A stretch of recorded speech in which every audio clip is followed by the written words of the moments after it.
melakukan penelitian di Desa Gunung Kleng dengan judul upaya pemberdayaan masyarakat dalam program PKH dalam meningkatkan kualitas hidup masyarakat di Desa Gunung Kleng. Nah, kami di sini beranggota 5 orang. Saya sendiri sebagai Syarul Maulidin dan ada kawan saya, Ria Syufani, dan saya Martia, Cici Novera, saya Adi Irma.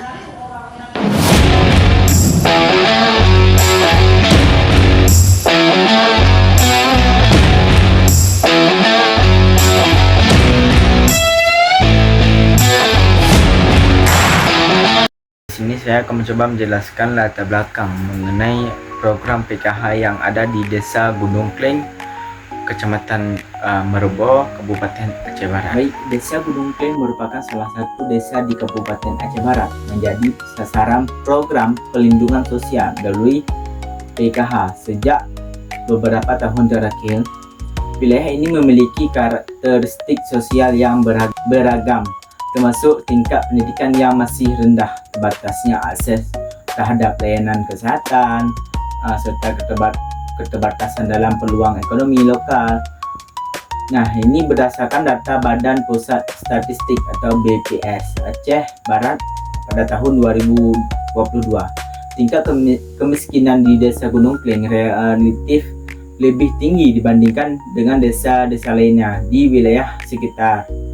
Oleh karena itu, keberadaan PKH di desa ini sangat relevan untuk dikaji sebagai salah satu bentuk investasi negara dalam upaya pemberdayaan masyarakat dan peningkatan kualitas hidup kelompok rentan, khususnya keluarga miskin dengan anak usia sekolah, ibu hamil, dan lansia.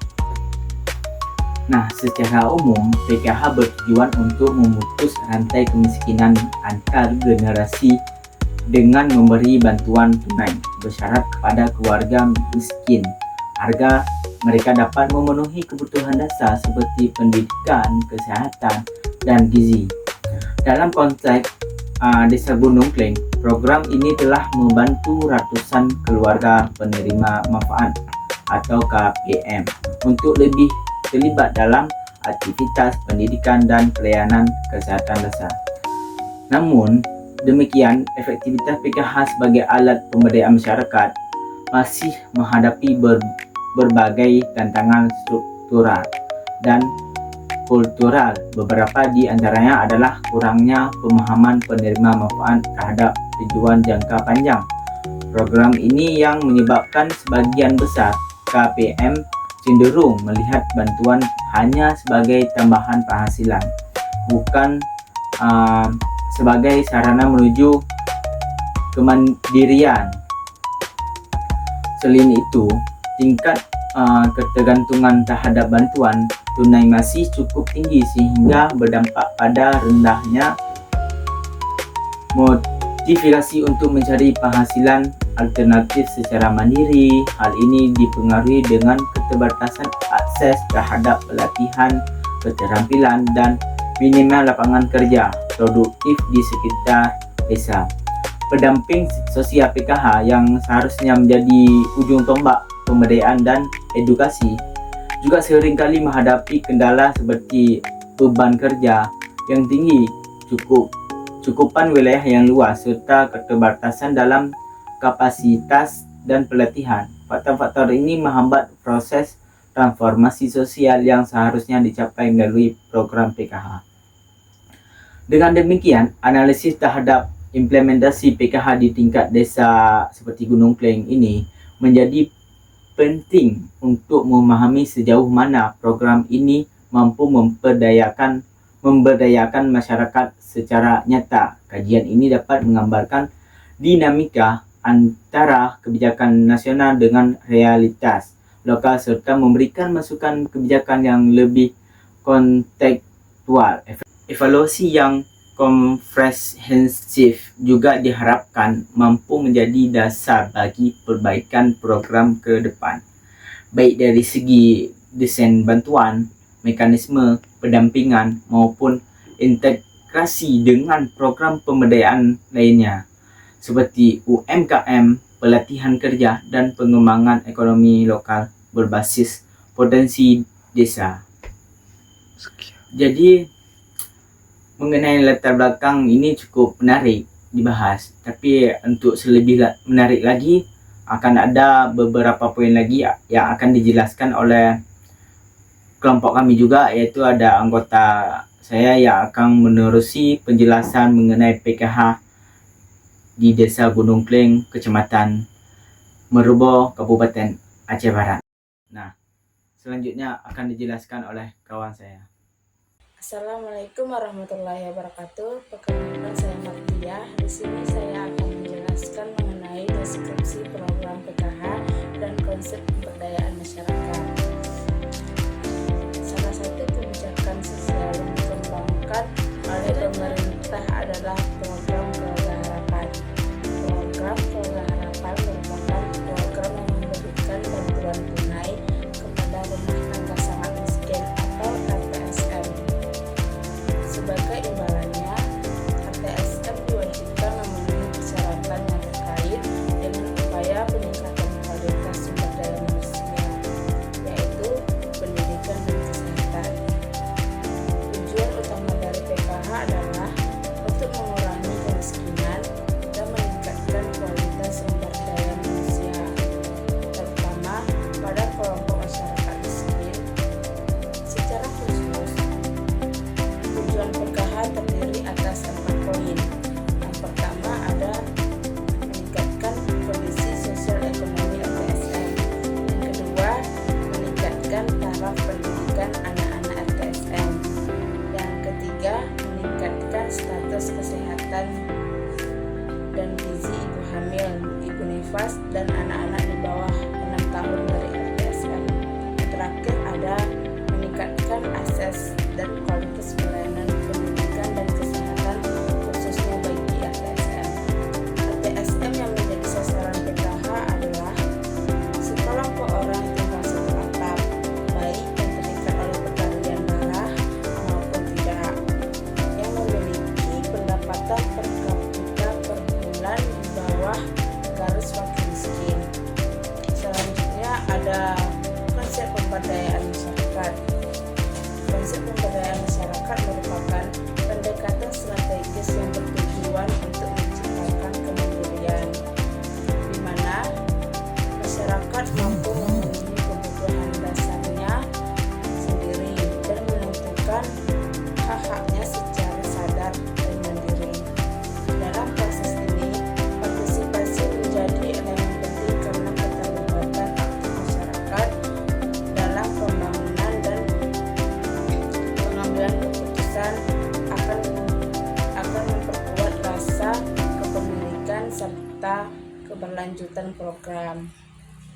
Selain itu, pemberdayaan menekankan pada penguatan kapasitas, yaitu peningkatan kemampuan dan keterampilan individu maupun kelompok, agar mereka lebih siap menghadapi tantangan dan memanfaatkan semua upaya ini diarahkan untuk memastikan pemenuhan kebutuhan dasar seperti sandang, pangan, papan, pendidikan, dan kesehatan yang menjadi fondasi utama bagi kesejahteraan dan kualitas hidup masyarakat secara menyeluruh. Adapun tujuan utama dari pemberdayaan masyarakat adalah memberi kekuatan kepada masyarakat, khususnya ke kelompok lemah yang memiliki ketidakberdayaan. Baiklah teman-teman, dari penjelasan saya yang saya sampaikan dapat disimpulkan program Keluarga Harapan merupakan salah satu kebijakan strategis pemerintah dalam upaya pengentasan kemiskinan melalui bantuan tunai bersyarat kepada rumah tangga sangat miskin. Program ini tidak hanya bertujuan untuk meringankan beban ekonomi, tetapi juga mendorong peningkatan kualitas sumber daya manusia melalui akses kesehatan dan pendidikan yang lebih baik. Sejalan dengan kedua hal tersebut, konsep pemberdayaan masyarakat menjadi pendekatan penting yang menekankan pada pencapaian kemandirian, partisipasi aktif, penguatan kapasitas, dan pemenuhan kebutuhan dasar masyarakat. Dengan menggabungkan bantuan sosial seperti PKH dan prinsip pemberdayaan, diharapkan kelompok masyarakat yang lemah dan tidak berdaya dapat memperoleh kekuatan untuk meningkatkan taraf hidupnya secara berkelanjutan dan mandiri. Sekian yang saya sampaikan. Assalamualaikum warahmatullahi wabarakatuh. Baiklah, di sini saya akan menjelaskan sedikit tentang PPT dari kami, yang dimana slide bagian saya yaitu kualitas hidup sebagai parameter keberhasilan. Kualitas hidup adalah konsep multidimensional yang mencerminkan sejauh mana nih individu mampu menjalani kehidupan yang memuaskan, bermakna, dan sesuai dengan nilai serta harapan pribadinya. Dalam konteks keberhasilan hidup, kualitas hidup bukan hanya diukur dari aspek ekonomi semata, tetapi juga dari kesejahteraan menyeluruh baik fisik, psikologi, sosial, maupun lingkungan. Menurut World Health Organization, pada tahun 1996, kualitas hidup didefinisikan sebagai persepsi individu terhadap posisi mereka dalam kehidupan dalam konteks budaya dan sistem nilai di mana mereka hidup serta dalam kaitannya dengan tujuan, harapan, standar, dan kekhawatiran mereka. Berdasarkan definisi ini, kualitas hidup dipengaruhi oleh 4 domain, yaitu yang pertama, kesehatan fisik, psikologis, hubungan sosial, dan lingkungan. Berikut adalah penjelasan panjang dari masing-masing domain tersebut sebagai parameter keberhasilan hidup. Baiklah, yang pertama ada kesehatan fisik. Kesehatan fisik mencakup kemampuan individu untuk menjalankan aktivitas sehari-hari secara mandiri dan optimal, seperti bekerja, olahraga, memenuhi kebutuhan diri sendiri, serta berpartisipasi dalam kegiatan sosial dan kultural. Kesehatan fisik juga mencakup aspek kebugaran, kekuatan, daya tahan, serta adanya penyakit kronis yang menghambat mobilitas atau fungsi tubuh. Kemampuan untuk aktivitas sehari-hari secara aktif memberi individu kesempatan untuk berkembang. Nah, yang kedua ada lingkungan. Lingkungan yang sehat, aman, dan mendukung sangat penting untuk menunjang kualitas hidup seorang. Lingkungan tidak hanya menunjuk pada faktor fisik seperti perumahan, akses terhadap air bersih, udara yang sehat, dan transportasi. Tetapi juga mencakup sarana dan prasarana umum seperti fasilitas kesehatan, pendidikan, tempat ibadah, serta keamanan dan ketertiban masyarakat. Yang ketiga ada psikologis. Psikologis mencakup keseimbangan emosional, kemampuan mengelola stres, serta kapasitas untuk menyelesaikan diri nih. Nah, jadi berkaitan dengan harga diri, rasa puas terhadap diri sendiri, dan optimisme terhadap masa depan. Seorang yang memiliki kesehatan psikologis yang baik akan lebih mampu menghadapi tekanan hidup. Nah, yang terakhir ada hubungan sosial nih. Kualitas hubungan sosial sangat menentukan kesejahteraan emosional dan psikologis seseorang. Hubungan sosial meliputi interaksi dengan keluarga, teman, rekan kerja, dan komunitas yang lebih luas. Interaksi ini menciptakan rasa memiliki dukungan emosional serta jaring pengaman sosial dalam menghadapi berbagai situasi hidup. Untuk slide selanjutnya ada membahas tentang 3 pendekatan dalam pemberdayaan masyarakat. Nah, mau tahu ketiganya itu apa? Yang pertama ada pendekatan mikro. Pendekatan ini berfokus pada individu atau keluarga sebagai unit terkecil dalam masyarakat. Dalam pendekatan ini, pemberdayaan dilakukan secara langsung terhadap individu yang mengalami permasalahan atau keterbatasan dalam menjalani fungsi sosialnya. Intervensi yang digunakan umumnya bersifat personal dan intensif. Yang kedua ada pendekatan meso. Pendekatan meso berfokus pada kelompok kecil atau komunitas tertentu dalam masyarakat seperti kelompok ibu rumah tangga, remaja, buruh pabrik, komunitas petani, dan sebagainya.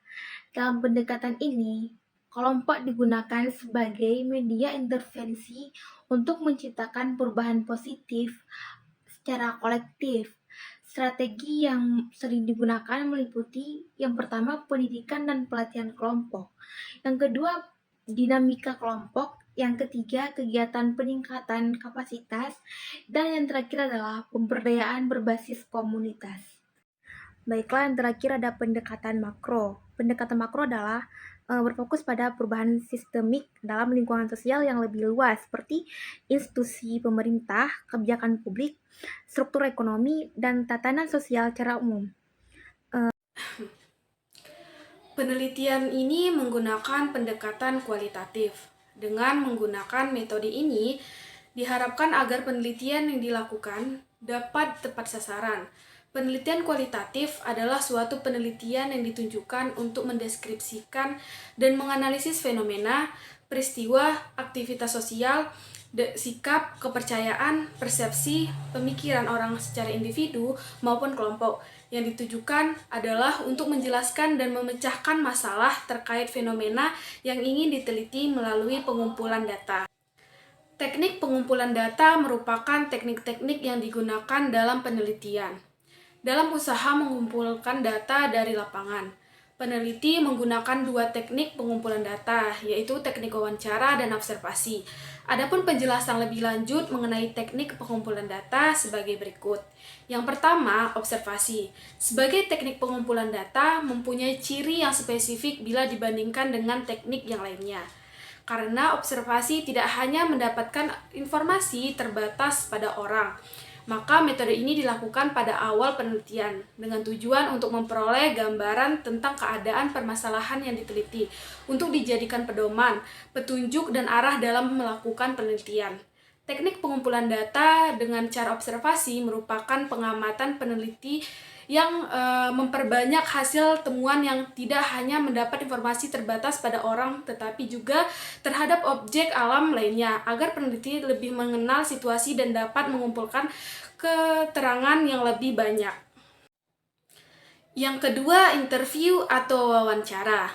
Wawancara digunakan sebagai teknik pengumpulan data apabila peneliti ingin melakukan studi pendahuluan untuk menemukan permasalahan yang harus diteliti. Wawancara adalah percakapan yang dilakukan oleh kedua belah pihak dengan maksud tertentu, yaitu adanya pewawancara yang mengajukan pertanyaan dan terwawancara yang memberikan jawaban atas pertanyaan-pertanyaan. Terakhir, ada dokumentasi, yaitu cara yang digunakan untuk memperoleh data dan dari sumber informasi dalam bentuk buku, arsip, dokumen, tulisan, angka, dan gambar yang berupa laporan serta keterangan yang dapat mendukung sebuah penelitian. Mekanisme seleksi penerima program Keluarga Harapan atau PKH di Gunung Kleng pada dasarnya mengacu pada pedoman nasional dari Kementerian Sosial. Namun, pelaksanaannya melibatkan aparat desa dan pendamping sosial PKH di tingkat lokal. Proses awal dimulai dari pendataan melalui basis data terpadu atau BDT atau data terpadu kesejahteraan sosial atau DTKS, di mana keluarga yang masuk kategori miskin atau rentan miskin didaftarkan. Setelah itu, data tersebut diverifikasi oleh pendamping sosial dan pihak desa untuk memastikan kelayakan berdasarkan indikator seperti penghasilan, kondisi tempat tinggal, jumlah tanggungan, dan status pendidikan anak. Setelah penerima manfaat ditetapkan, proses berikutnya adalah pelaksanaan kegiatan pendampingan sosial yang dilakukan secara berkala oleh pendamping PKH. Pendamping memiliki peran krusial dalam memastikan keberhasilan program karena mereka bertugas melakukan pertemuan peningkatan kemampuan keluarga, yakni kegiatan edukasi yang bertujuan untuk mendorong perubahan perilaku positif dalam keluarga penerima. Di Desa Gunung Kleng, kegiatan pendampingan ini mencakup edukasi tentang pentingnya pendidikan anak, kesehatan ibu dan balita, pengelolaan keuangan keluarga, serta penguatan nilai-nilai sosial yang mendukung pemberdayaan keluarga miskin.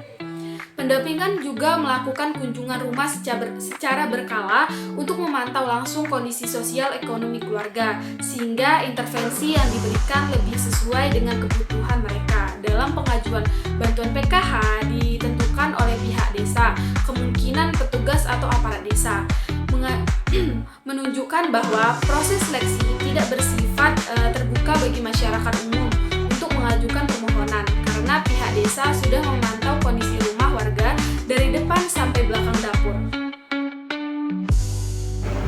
Nah, selanjutnya nih di sini ada kendala dalam pelaksanaan PKH. Hasil penelitian menunjukkan bahwa pelaksanaan PKH menghadapi beberapa kendala yang cukup signifikan yang dapat menghambat efektivitas program dalam mencapai tujuan utamanya, yaitu membantu keluarga miskin dan rentan. Jadi yang pertama di sini ada kendala teknis dan administratif. Masalah utamanya tuh ketidaksesuaian antara data yang diajukan dengan kondisi real di lapangan. Hal ini menyebabkan munculnya penerima bantuan yang tidak tepat sasaran. Jadi sementara keluarga miskin yang seharusnya mendapatkan bantuan justru kelewatan. Jadi situasi ini mencerminkan perlunya perbaikan sistem pendataan yang lebih akurat dan transparan, serta penguatan mekanisme validasi data melalui keterlibatan masyarakat lokal atau penggunaan teknologi yang memadai. Jadi yang kedua di sini ada keterbatasan sarana pendukung seperti keterbatasannya alat komunikasi, kendaraan dan fasilitas tempat. Pertemuan kelompok turut memperlambat pelaksanaan program. Keterbatasan ini berdampak pada proses pelaporan, koordinasi dan pelaksanaan kegiatan pembudayaan yang menjadi bagian integral dari PKH. Jadi keterbatasan sarana ini mengindikasikan kebutuhan akan peningkatan dukungan logistik agar pendamping PKH dapat bekerja secara lebih optimal dan efisien dalam menjalankan tugasnya. Jadi yang ketiga di sini ada hambatan komunikasi dan sosialisasi yang disebabkan minimnya pemahaman terhadap tujuan dan mekanisme PKH baik dari sisi penerima manfaat maupun aparat desa. Jadi kurangnya pengetahuan ini menimbulkan kesalahpahaman terkait kriteria penerima dan peran pendamping yang berpotensi menurunkan partisipasi dan kepercayaan masyarakat terhadap program. Oleh karena itu, perlu dilakukan upaya sosialisasi yang lebih intensif dan sistematif dengan metode yang mudah dipahami oleh masyarakat serta pelatihan bagi aparatur desa agar dapat menjelaskan program secara tepat dan konsisten. Jadi secara keseluruhannya, kendala-kendala ini menunjukkan bahwa keberhasilan PKH tidak hanya bergantung pada kebijakan pusat, tetapi juga sangat dipengaruhi oleh kualitas pelaksanaan di tingkat daerah dan desa. Jadi upaya perbaikan harus dilakukan secara menyeluruh mulai dari pembenahan data, peningkatan sarana dan prasarana. Jadi hingga penguatan komunikasi dan sosialisasi ini agar program dapat berjalan lebih efektif dan tepat sasaran. Jadi di sini ada kesimpulan dan rekomendasi. Kesimpulannya yaitu program Keluarga Harapan di Desa Gunung Kleng telah memberikan kontribusi positif terhadap peningkatan kualitas hidup warga, terutama tuh dalam akses pendidikan, layanan kesehatan. Jadi meskipun terdapat kemajuan dalam kesejahteraan dan kesadaran masyarakat, masih ada tantangan dalam implementasi program yang perlu diatasi. Jadi yang kedua di sini ada rekomendasi. Yang pertama di sini ada memperkuat sosialisasi dan penyuluhan, yaitu seperti penting bagi pemerintah desa dan pihak terkait untuk memperbesar dan memperdalam penyuluhan mengenai program PKH agar masyarakat lebih memahami dan dapat menggunakan bantuan sebaik mungkin. Jadi yang kedua, meningkatkan pendampingan, yaitu seperti dibutuhkan pendampingan yang lebih aktif untuk keluarga yang menerima manfaat agar bantuan yang diberikan digunakan sesuai dengan tujuan, terutama dalam pendidikan dan kesehatan. Jadi di sini yang ketiga mengembangkan program pendukung, yaitu seperti memberikan bantuan tunai langsung, perlu dirancang pelatihan keterampilan atau program usaha produktif untuk meningkatkan kemandirian ekonomi masyarakat. Jadi yang keempat melakukan evaluasi rutin. Seperti kegiatan PKH di desa harus dievaluasi masalah dan mencari solusi yang tepat dalam meningkatkan efektivitas program. Baik, sekian yang dapat kami paparkan mengenai materi PKH tadi. Kami akhiri, wabillahi taufiq hidayah. Wassalamualaikum Assalamualaikum warahmatullahi wabarakatuh.